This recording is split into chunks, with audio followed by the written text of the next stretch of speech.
Timepass చేస్తూ ఉన్నాడు. నేను అడుగుతా ఉన్నా ఆయనని, రేవంత్ రెడ్డిని, ఒకటి కాదు రెండు కాదు, ఇంకో 1000 వేసుకో, నీ సిట్టులు చిట్టీలు ఇంకో 1000 వేసుకో, ఫరక్ పడదు. మేము మాత్రం నీ కొద్దిగా ఉంటే కొన్ని రోజులు శునకానందం ఉంటుంది, కానీ మేము మాత్రం నేను వదిలిపెట్టం. బీఆర్ఎస్ ఇవాళ తెలంగాణ ప్రజల గొంతుక, ప్రధాన ప్రతిపక్ష పార్టీ.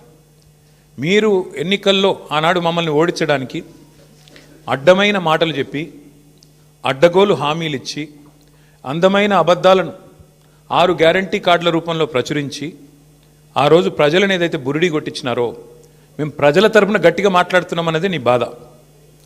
ఇవాళ ఎట్లా ఉన్నదంటే నీ వ్యవహారం, రేవంత్ రెడ్డి గారు, అదృష్టం అందలం ఎక్కిస్తే బుద్ధి మాత్రం ఇంకా బురదలనే ఉన్నది రేవంత్ రెడ్డిది.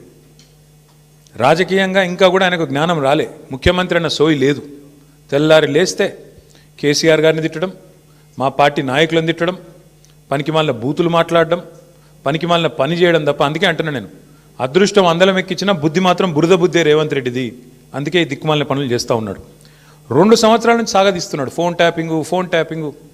నేను ఇవాళ అడుగుతా ఉన్నా రేవంత్ రెడ్డిని, ఎందుకు ఒక్క అధికారి కానీ, ఒక్క మంత్రి కానీ, లేదా స్వయంగా హోంమంత్రే ముఖ్యమంత్రిగా ఉన్న ఈ రాష్ట్రంలో ఒక్క అఫీషియల్ ప్రెస్ మీట్ ఎందుకు ఉండదండి ఫోన్ ట్యాపింగ్ మీద?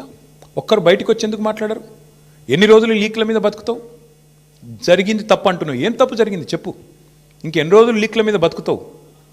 ఎన్ని రోజులు లీకులు ఇచ్చుకుంటా, ఫలానా వల్లదైంది, ఇదైంది, అల్లమైంది, బెల్లమైంది, పనికిమాలిన లీకులు తప్ప ఒక్క అధికారిక ప్రెస్ మీట్ ఈరోజు వరకు ఉందా? సిట్టు కానీ,